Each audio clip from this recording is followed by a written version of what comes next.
masih sedikit orang yang yakin di setiap daerah di Sumatera Utara bahwa APBD itu nggak cukup membangun satu daerah.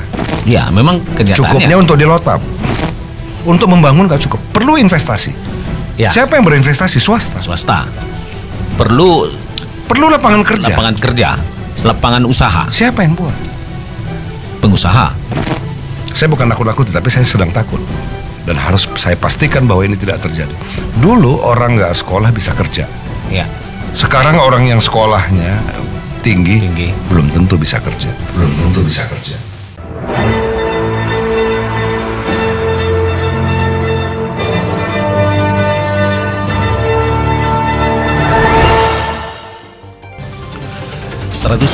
FM Sasaran Suara Satu Kata Penuh Makna Pasti selalu di hati. Terima kasih untuk Anda semuanya masih tetap bersama kami, masih padu di ruang Ampaslah Cerdas dan Inspiratif. Kita akan mengungkap cerita di balik berita. Perjalanan narasumber kita kali ini yang kita undang sengaja berdomisili memang di Medan, ibu kota provinsi Sumatera Utara, namun tidak pernah lekang dari kampung halamannya di Mandailing, Natal.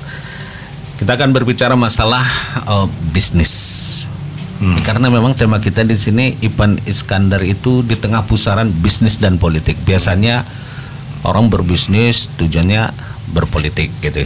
Ini kita coba ulik sahabat Estat FM.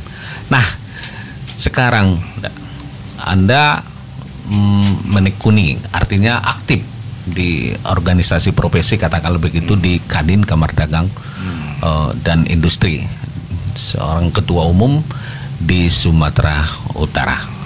Boleh cerita tentang Kadin? Ya, sedikit istilahnya apa fungsi dan itunya segala macam. Kenapa sih sebenarnya memilih berorganisasinya di Kadin gitu? Baik. Kadin itu Kamar Dagang dan Industri itu adalah satu lembaga yang dibentuk dengan undang-undang nomor 1 tentang tahun 87 tentang Kadin. Jadi itu adalah sebagai rumah besar para pengusaha yang ada di setiap daerah. Kalau Kadin Provinsi Sumatera Utara punya 34 kabupaten, seharusnya ada 34 Kadin di setiap daerah. Nah, ini bukan asosiasi seperti yang biasa. Bawahnya bernaung para pengusaha nasional. Nah, masalahnya kan yang kita hadapi hari ini semua mengklaim dirinya pengusaha. Banyak orang mengklaim dirinya pengusaha, tapi dia nggak punya produk dan jasa.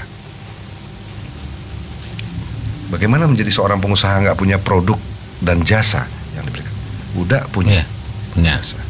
Udah entrepreneur. Nilai tambah apa yang dibuat oleh pengusaha itu? Atau malah merugikan orang lain tapi berharta. Hati-hati.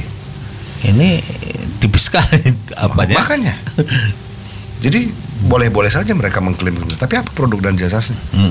Nilai tambah apa yang dia buat? Atau malah dia mereduce atau memperlemah satu daerah atau negara itu? Artinya monster ekonomi. Dan itu tidak boleh. Di setiap negara ada undang-undangnya. Yang monster ekonomi itu sebenarnya beda. Kalau kita kan ekonomi Pancasila. Kalau Amerika kan dia kapitalis. Tidak ada BUMN di sana. Negara tidak boleh berdagang. Bahkan bank sentralnya itu uang-uang orang swasta. China lain lagi. China ya. Siapa yang unggul? Kuat. Waktu yang menentukan. Tapi bagaimana kita konsisten dengan itu? Keyakinan itu kita konsisten. Nah, masalah. Jadi yang diajarkan oleh orang tua kepada saya adalah bagaimana kamu punya kemampuan untuk menjemput rezekimu secara sehat, secara bermartabat, dengan jalan-jalan yang bermarwah, menjemput rezeki. Iya. Bukan disuruh menumpuk harta atau mencari harta dengan menghalalkan segala cara. Ada batasan. Iya. Nah, hal-hal ini kan tidak kita peroleh di tempat-tempat yang umum orang mencari ilmu.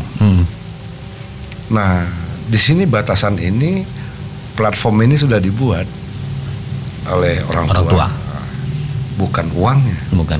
tapi manfaat dari uang itu hanya tools, alat. Kita bisa, tapi masyarakat kita ini kan masih apa ya? Masih terkecoh dan masih menganut nilai yang saya kira nggak berbeda dengan yang saya yakini. Banyak kita mengapresiasi orang yang Sukses. jabatannya biasa-biasa aja tapi uangnya banyak dan dipertontonkan pula. Nggak malu mempertontonkan harta yang nggak pantas dia punya. Tidak sesuai dengan jabatan yang diembannya saat itu. Iya. Dan nggak malu mempertontonkannya. Tapi kalau orang jujur dianggap ini kurang bodoh itu gitu ya. Jadi ini kok kebalik. Kok values-nya. Nah, ini hal-hal ini, virus-virus perubahan ini harus kita sampaikan dan kita yakin, kita pastikan masyarakat memiliki standar yang jelas terhadap pengelola. Nah, disinilah yang saya kira tidak mudah untuk. Kemudian kalau sudah terhimpun tadi pengusaha di Kadin itu, sebenarnya tugas-tugas pokoknya itu di satu daerah atau misalnya kalau regionalnya provinsi, kemudian di daerah, itu apa yang paling penting? Masih sedikit temuan lapangan nih. Masih sedikit orang yang yakin di setiap daerah di Sumatera Utara bahwa APBD itu nggak cukup membangun satu daerah. Ya, memang kenyataannya cukupnya untuk dilotap. Kalau bahasa Mandelingnya dilotap ya. Mohon maaf dah bahasanya. Ya. Untuk membangun nggak cukup, perlu investasi. Ya. Siapa yang berinvestasi? Swasta. Perlu lapangan kerja. Lapangan usaha. Siapa yang buat? Pengusaha. Ya. Kalau infrastruktur itu memang hak warga negara. Dan itu kewajiban pemerintah. Korea Selatan membangun infrastruktur mereka di tahun 70-an dengan setengah APBN mereka. Artinya generasi tersebut berkorban untuk pendidikan dan apa dipotong semua untuk infrastruktur dulu. Mereka baru merasakannya sekarang. Ini jangka panjang. Bukan bangun ini itu. Iya. Bangun manusianya. Sekarang kita bisa lihat orang-orang muda Korea itu mulai menempati pentas-pentas terbaik dunia. Olahraganya. Semua ya. Nah, posisinya kita di mana? Anak muda kita di mana? Agar tidak terhina oleh bangsa-bangsa lain. Iya. Kita kurang petani-petani muda, kita kurang nelayan-nelayan muda. Ya. Jadi peranan peranan untuk mengajak berinvestasi di satu daerah, begitu kira-kira. Kata kunci dari investasi itu, sebuah investasi adalah uang kembali. Ada break even. Uang berapa lama? Iya. Bisa kembali nggak uang saya yang saya tanamkan? Iya. Kalau memang itu dipastikan bisa, dia aman dan nyaman berinvestasi. Para investor ini kan orang-orang rasional. Ya. Simple aja. Bukan soal suka nggak suka. Uang saya kembali. Ya. Itu hitung-hitungan pengusaha ya. Iya, memang iya. Dan itu berlaku di mana-mana, bangsa apapun. Iya. Tidak ada orang yang mau berinvestasi kalau tidak. Bukan investasi namanya, sedekah mungkin. Oh gitu ya. Kalau tidak kembali berarti sedekah. Sedekah, gitu ya. Hadiah. Kalau investasi itu ada pertanggungjawaban. Ada pertanggungjawaban dan kembali. Harus kembali. Oke. Nah kalau di Sumatera Utara untuk seperti yang demikian itu sejauh mana sekarang? Saya kira warga Sumatera Utara belum sepenuhnya, kebanyakan dari kita belum sepenuhnya menyadari bahwa sebenarnya kita tidak satu daerah yang seksi bagi tujuan investasi. Tapi kita punya sumber daya alam. Itu eksploitasi, bukan investasi. Artinya supaya ada ketertarikan seksi. China, mohon maaf, China punya semua bahan tambang yang ada di mereka.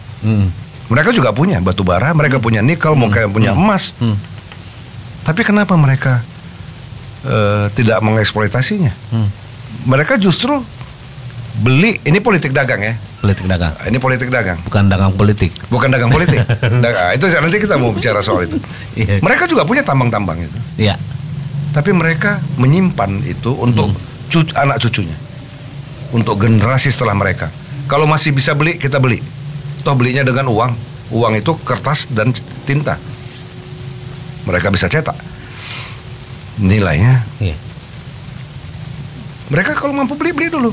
Iya. Kita semuanya kita habiskan untuk, nggak ada yang tersisa untuk anak cucu kita. Ini salah atau bagaimana? Kelemahan kita tidak peduli dengan generasi setelah kita. Berarti cara berpikirnya cukup di generasinya saja begitu. Cara berpikir orang terjajah.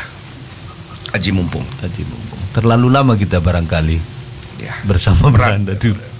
Sederhana masalahnya tapi mendasar. Mendasar ya.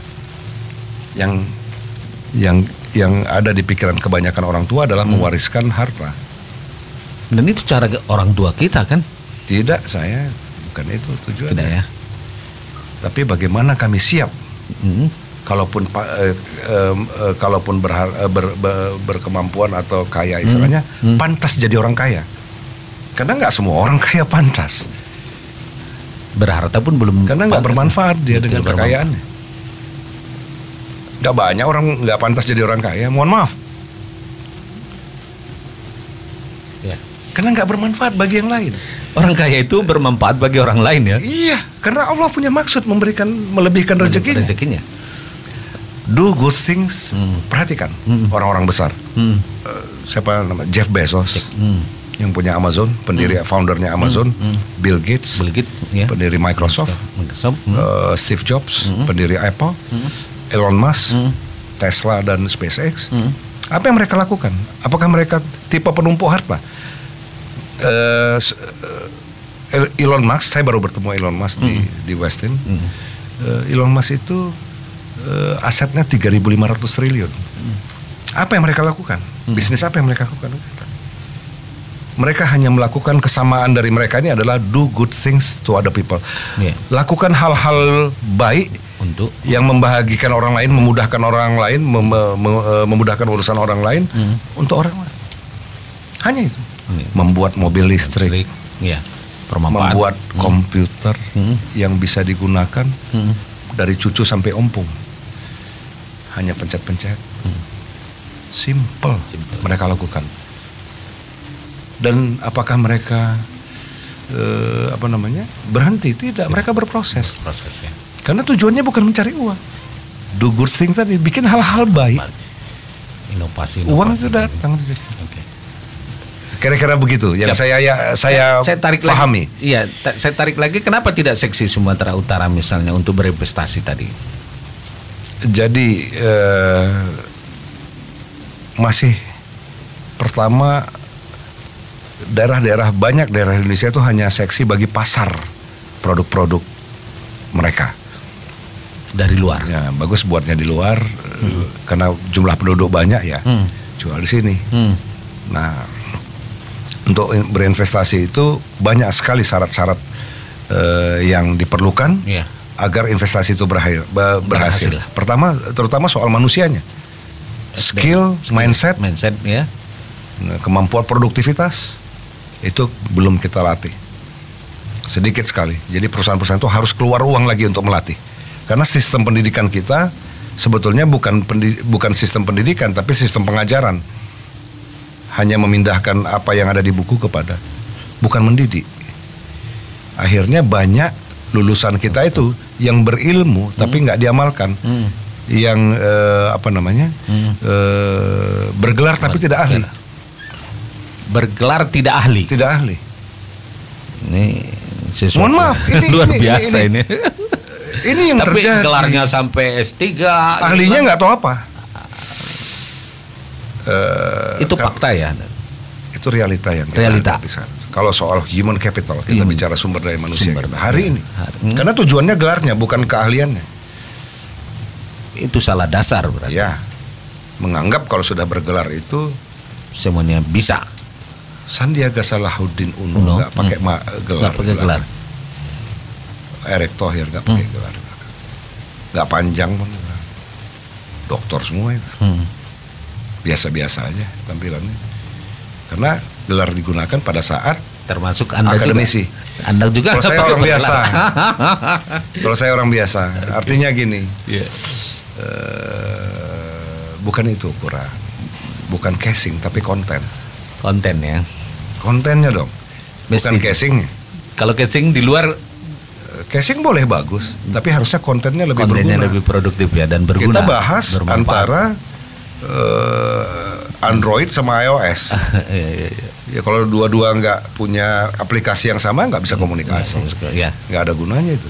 Ya. Sedikit gunanya, maksudnya seperti itu. Nah, peranan Kadin misalnya di Sumatera Utara untuk menarik para investasi kita dengan kondisi yang realitas seperti ini, baik SDM-nya, lalu apa yang sudah dilakukan?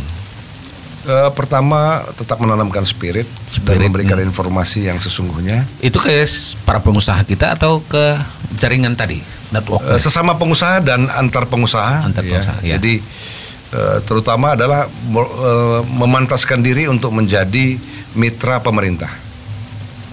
Bahasanya memantaskan diri. Memantaskan diri. Ya. Melayakkan diri. Melayakkan diri. Artinya pemerintah tanpa barisan pengusaha ya, bukan kroni ya. Bukan kroni ya? Bukan kroni. Tapi barisan pengusaha nasional yang ada di setiap daerah ini harus ditumbuhkan, ditumbuh kembangkan. Jadi hari ini saya bagian dari B20 sekarang. Kita jadi presidensi 20 negara yang mempengaruhi ekonomi dunia, itu G20. Kalau B-nya Business 20, bukan government. Ada W20, Women, ada Youth, orang muda dari 20 negara ini. Kita presidensi hari ini, saya sebulan ini saya hanya ada 5 hari di Medan bersama keluarga. Saya berkeliling untuk mengundang mereka hadir di Indonesia pada saat itu. Nah, kami berkesimpulan bersama teman-teman. Ternyata Allah memberikan semua syarat dan prasyarat untuk menjadikan Indonesia itu negara adikuasa. Kecuali kita tidak punya kesadaran untuk itu. Kecuali kesadaran warganya, itu urusan manusia. Kita nggak sadar bahwa bangsa kita ini bangsa besar. Sampai saat ini. Sampai saat ini. Selalu membesarkan bangsa lain. Selalu membanggakan orang lain. Merendahkan bangsa sendiri. Dan membanggakan negara lain gitu. Ya. Boleh kita bangga dengan negara lain. Tapi harusnya kita juga bangga dengan apa adanya republik ini. Tapi harus diperbaiki ya, bisa maju. Nah, kalau ke daerah gimana, Dan? Kita lack of entrepreneurship. Artinya kita sedikit sekali ya punya entrepreneur. Apalagi yang para pengusahanya. Apalagi yang ingin memajukan daerah dan negerinya.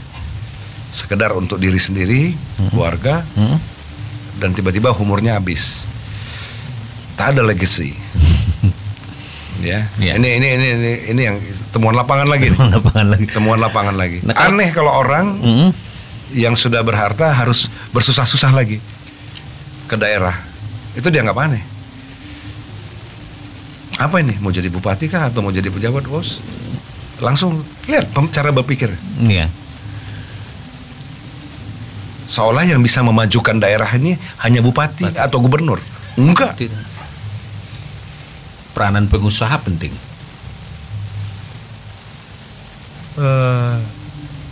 Tanpa investasi, saya bilang tadi, tidak ada lapangan pekerjaan. Apa semua mau jadi PNS? Habis uang negara nanti ke situ.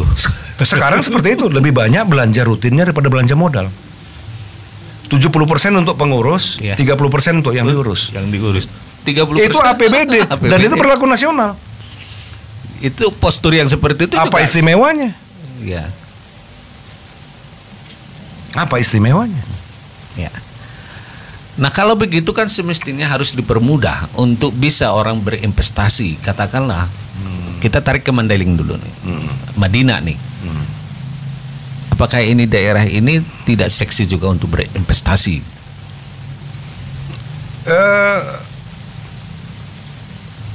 Kalau seksi enggak. Terus apa daya tariknya? Kira-kira Mandailing apa daya tariknya yang perlu kita sosialisasikan atau kita sampaikan pada jaringan secara nasional bahwa basicnya adalah pertanian, perikanan, tapi nilai tambahnya masih kecil. Kita punya laut gitu loh. Kita punya laut, kita punya tanah subur, tapi nilai tambah produksi kita masih kecil. Maka saya sampaikan kepada Bro Bahran Saleh Daulay dan juga di HIPMI semuanya. Ayo, arah kita ke sini. Jangan salah kiblat. Nanti batal sholatnya ya. Batal sholatnya. Artinya nilai tambah tadi. Nilai tambah tadi. Nah, saya melintasi satu daerah dulu. Saya suka jalan darat menuju Mandina bersama seorang driver saya. Dan driver itu bertanya ke saya, Pak, ini kampung saya, satu daerah di sekitar Sipirok. Dari dulu gini-gini aja. Iya. Kenapa? Saya tanya, di sini ada studio rekaman, di sini ada, saya nggak bicara pabrik, ada radio, di sini ada, artinya nggak ada apa-apa di sana. Orangnya hidup hanya dari APBD yang tidak cukup tadi. Tidak ada investasi, tidak ada orang berinvestasi di sana. Satu contoh daerah yang sudah maju itu Detroit di Amerika. Detroit itu hari ini adalah kota yang ditinggalkan para investor. Hancur kota itu. Hancur. Itu kota yang ditinggalkan para investor karena ya nggak menarik. Kira-kira itu yang kami lakukan, dan hal-hal yang menghambat coba kami komunikasikan dengan pemerintah sebagai mitra. Tapi ternyata banyak sekali kepala daerah ini, mohon maaf saya harus sampaikan, kepala daerah ini yang lack of entrepreneurship, tidak punya sense kewirausahaan. Bukan harus jadi pengusaha, tapi sosok yang cerdas yang bisa mengelek-ngelek para investor untuk menciptakan lapangan kerja di daerah. Dan itu penting ya. Sangat penting untuk memajukan satu daerah. Kalau kita masih berpikir dari anggaran yang nggak cukup itu, mohon maaf. Siapapun bupatinya, siapapun gubernurnya, no way. Karena belanja rutinnya tadi 70%. Dan kompetitor. Di Vietnam, di Thailand, di Korea, orang kaya nih hak dia mau naruh dia di mana? Yang paling menguntungkan. Jangan tawarkan kemudahan perizinan. Perizinan itu hak pengusaha nasional dan memang harus mudah dan dijamin undang-undang. Tapi bantu dia bila dia tidak memperoleh izin. Bagaimana, apa yang membuat dia lemah sehingga dia nggak bisa memperoleh haknya? Bukan jualan surat izin. Nah kalau kembali ini minat katakanlah begitu entrepreneurship-nya tadi ini, para pengusaha kita di Madinah udah melihatnya seperti apa? Dan apa dari dulu hingga hari ini kita bisa lihat para pengusaha nasional kita yang ada asal daerah nih, pendiri-pendiri ALS, mereka sudah melintasi sampai Bali, dari Aceh sampai Bali. Saat orang lain masih bermimpi. Itu kenyataan. Itu entrepreneur. Banyak tokoh-tokoh yang artinya menginspirasi kita, jangan hanya melihat dari berapa jumlah harta mereka. Kita kan salahnya di situ. Ukuran sukses itu tidak di harta. Pada saat dia di atas. Sebenarnya ukuran sukses bagi saya adalah pada saat dia di bawah seperti hidup, bertahan dan dia rebound, muncul lagi kembali. Karena itulah hidup, seperti grafik di. Cuma trennya terus menaik.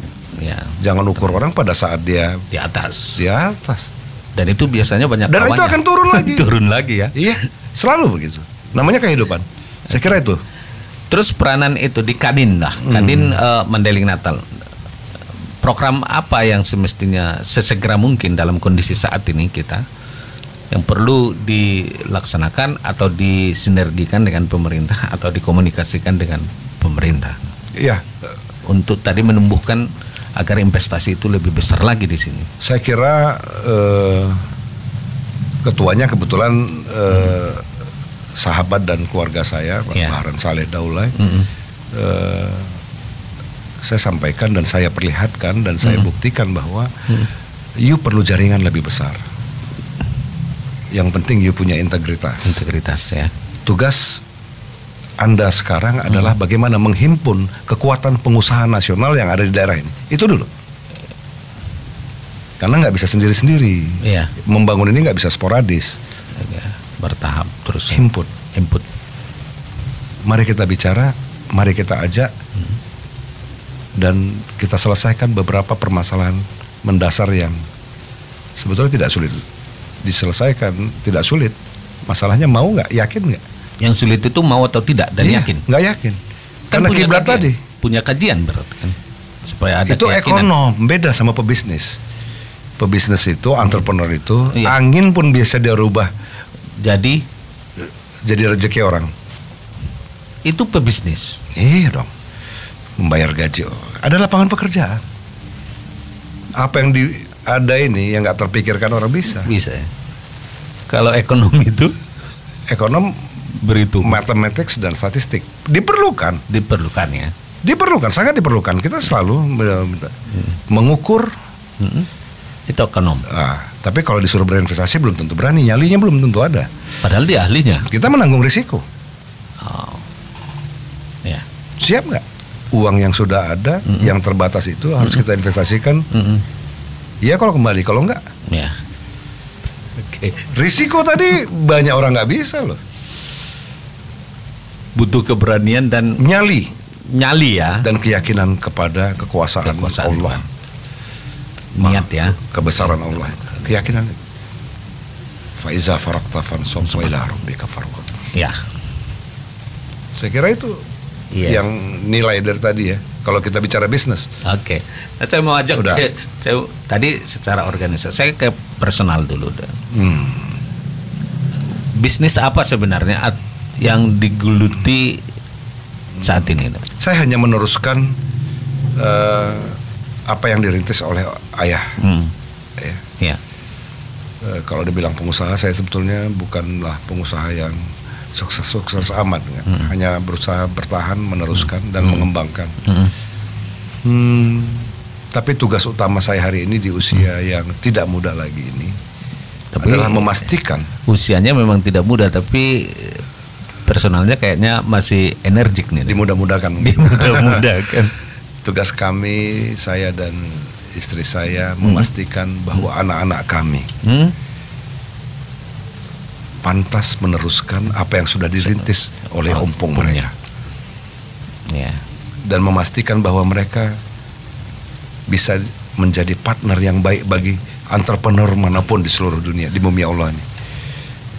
Jadi itu tidak mudah, itu nggak ada di kampus. Tidak di kampus ya.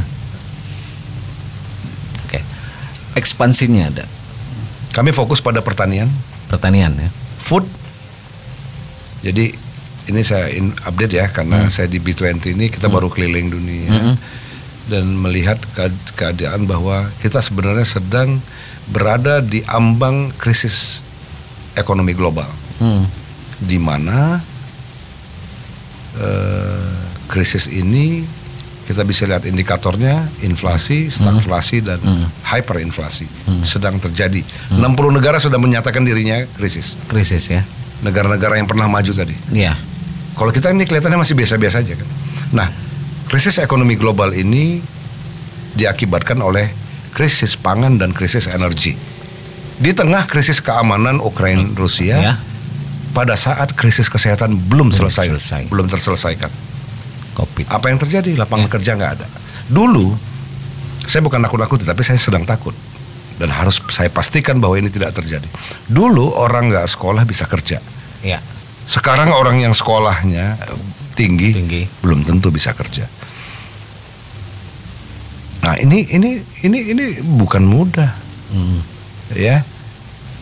Dan ini berlaku di seluruh, bukan di Indonesia loh. Bukan dunia ya. Global ya. Dunia. Ya. Nah, yang akan tumbuh bukan generasi pengangguran, tapi generasi pemarah. Kalau generasi kita saat ini tidak memastikan,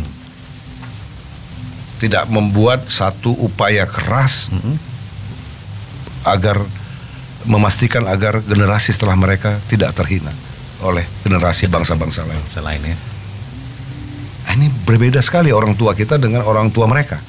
Dulu-dulu ya, kebanyakan ini kebanyakan. Yeah.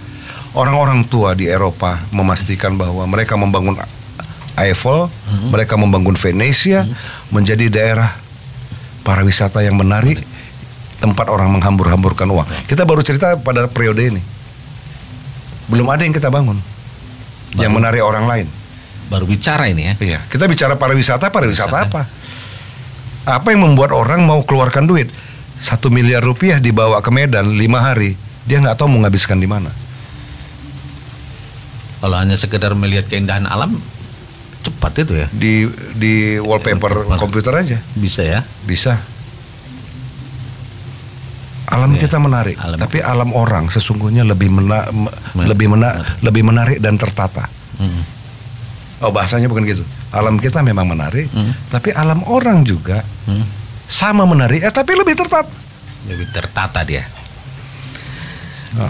Kita berharap rezeki dari industri itu nggak bisa. Berat lawan kita. Selandia Baru nggak? Wah, dihirup aja udaranya segar. Dari udara, kualitas udara aja beda. Kira-kira gitu. Nah, saya balik lagi ke ini. Mengajak untuk berinvestasi di Mandailing, potensinya apa sih sebenarnya yang paling, kalau konsennya tadi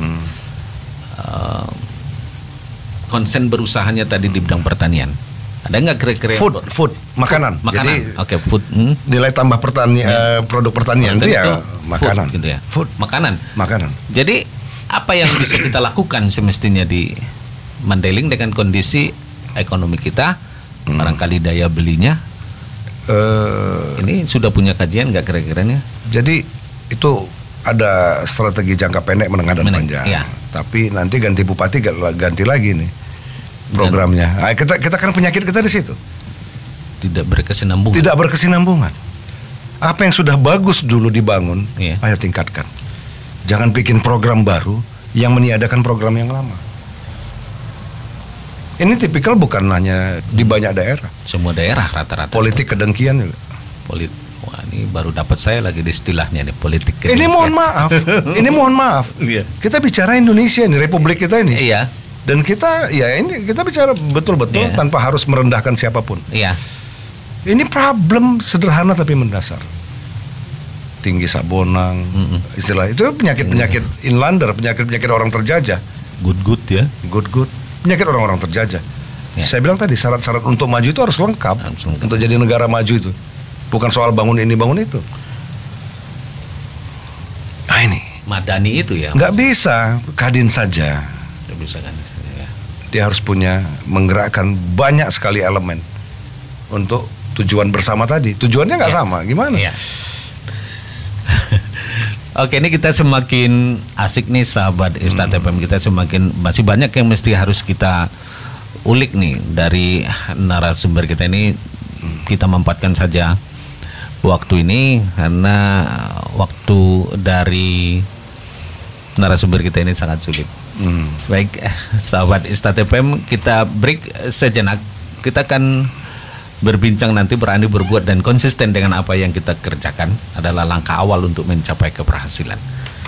Kita coba ulik nanti. Ini setelah sukses, katakanlah demikian di dunia bisnis.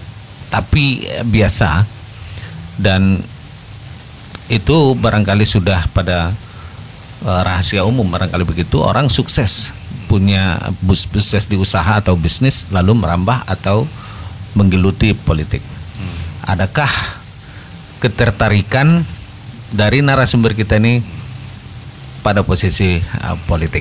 Nantikan setelah pariwara berikut ini.